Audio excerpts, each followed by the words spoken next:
We good? Yeah. All right.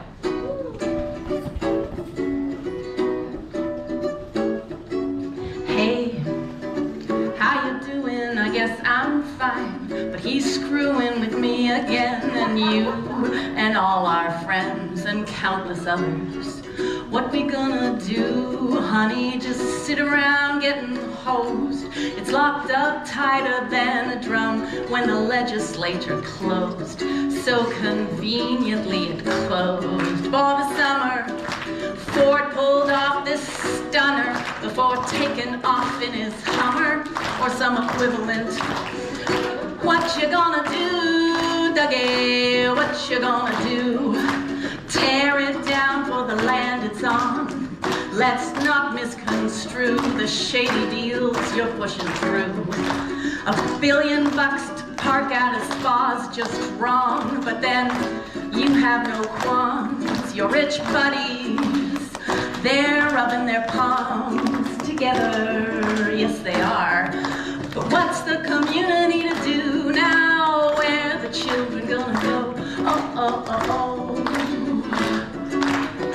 Look at the solutions. There must be 100 or more. Rhetoric won't fool us. We've seen this scam before.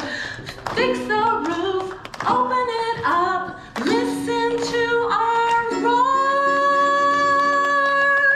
Jobs and joy and discovery, we want them back at the OSC. Do it for the community and do it 'cause it's the right thing. What you gonna do, Dougie? What you gonna do? What you gonna do, Dougie?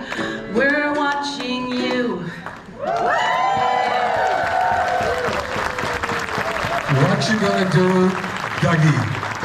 And that's actually the question. What is he gonna do? What is he gonna do? What he should do is tear up the contract. Tear up the contract with Therm, and you know, our Ontario Science Centre was a centennial project for 1967. It didn't open until 1969, but that's kind of the timeline for progressive conservative infrastructure programs, kind of like the crosstown just north of us here. So, but it is, and it's been a not only a community institution. Thorncliffe, Flemington, Scarborough, Don Mills, Leaside, Toronto, Ontario, and that's just it. Save Ontario Science Centre has a letter campaign, and 94,000 people from all across the province. So it's not a Toronto issue, it's not a Flemington issue. Though it does impact the immediate communities more than anyone else, but it's an Ontario issue.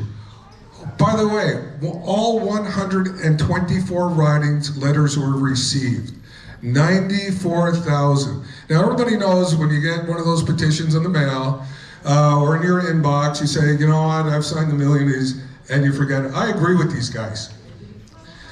We want the Science Centre. We want the Science Centre to be reopened. We want the Science Centre to be renewed. We want the Science Centre to be reinvested in. And you'll hear me say it again, because if it's not reinvested in, we have the same problem that we've had for the last 15 years, which is deferred maintenance, and makes an excuse for a future government, just like Doug Ford is using deferred maintenance to close the building.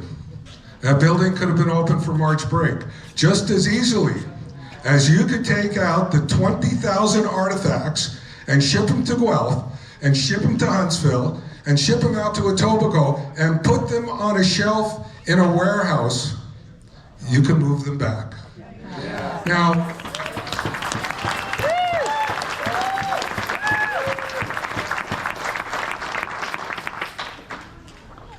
there's no reason it can't be done except the encumbrance of a one-sided lease, the great negotiators' one-sided lease with Therm.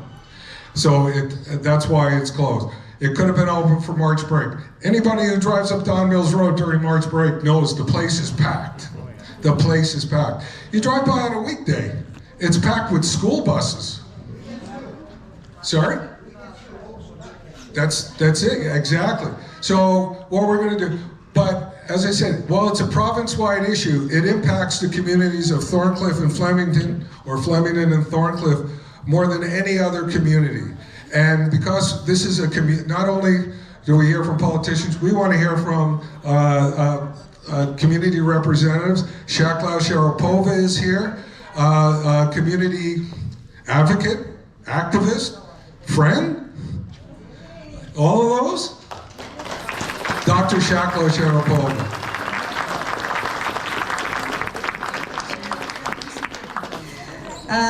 Good day, everyone. So first of all, welcome to Thorncliffe Park neighborhood. So I'm representing today my neighborhood. I just live beside this school, and I am representing all our community, which is majority of our community are newcomers. I'm also representing Flemington Park community because we do some activities over there. Yeah, honestly, this is always emotional to talk about this Ontario science subject.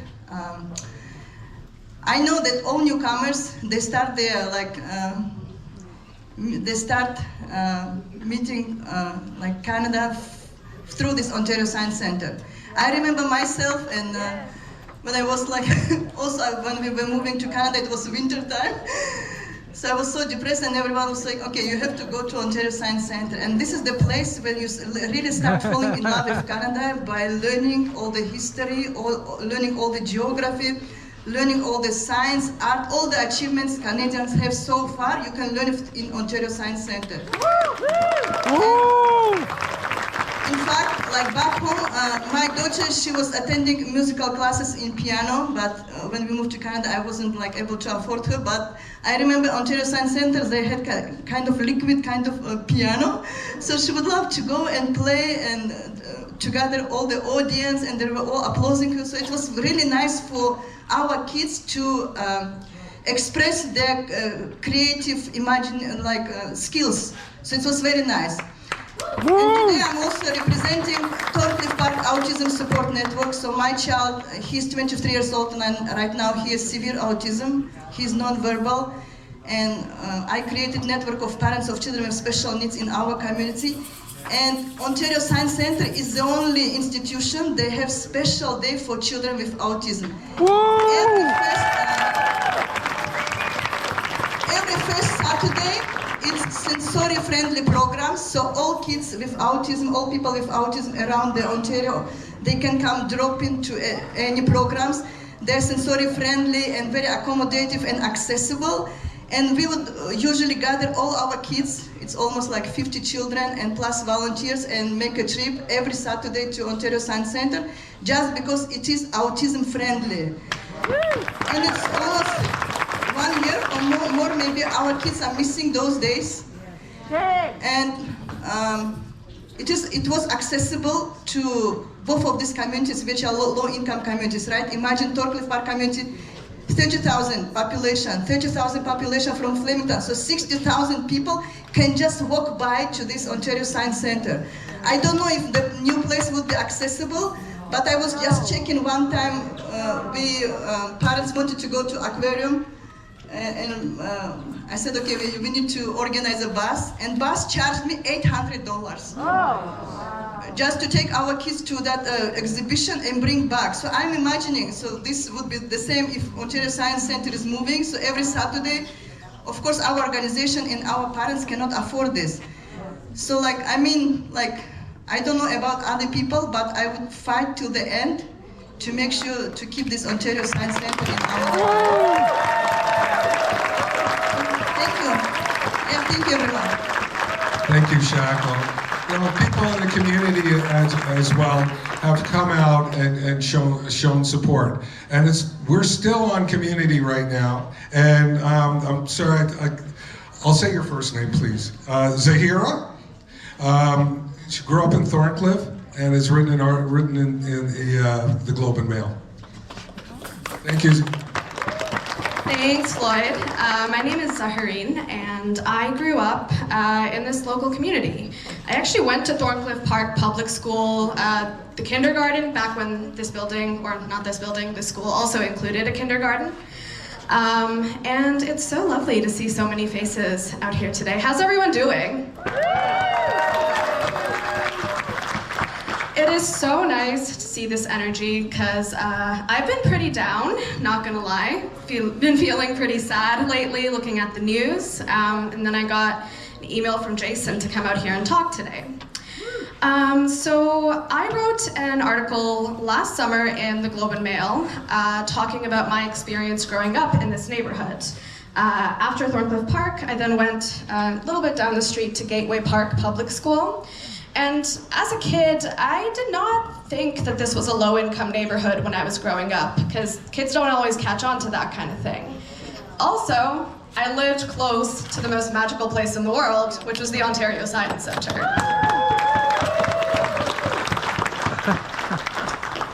And if I hadn't lived there, I think a lot more of my childhood would have been